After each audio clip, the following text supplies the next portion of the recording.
Up here on the right-hand side, up Tremont Street, that's one of the biggest residential housing areas.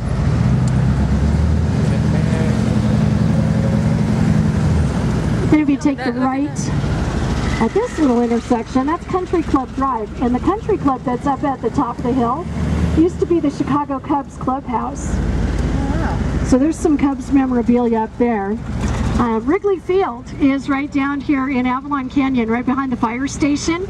So you can still visit Wrigley Field, although it's not nearly as big as it used to be.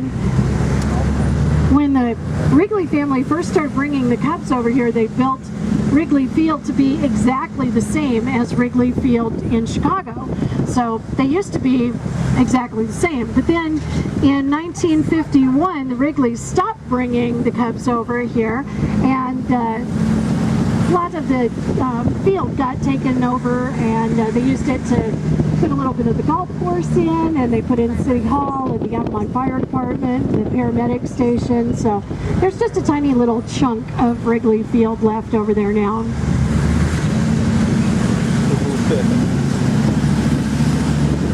And all these homes on this left-hand side, these are mostly vacation rentals. Because about 70% of the people that own property over here don't live here. They just use their property as, income. These are condos on the left-hand side. People do live here. Some of our year-round residents own the condos here. They're built in the 70s and the 80s, so they're kind of newer for Avalon anyway. Right now, the whole island is owned by the Wrigley family. They bought it in 1919 for about $3 million, and they've had it ever since. And they gave a big chunk of it away, but they still control that chunk. So basically they still run everything. I'll tell you more about that later, but first we're going to stop here just for a second.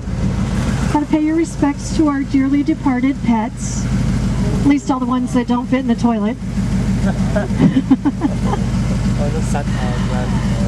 Have you ever seen the movie Pet Sematary? Yeah. That's scary. Okay, it was based on a Stephen King novel, right?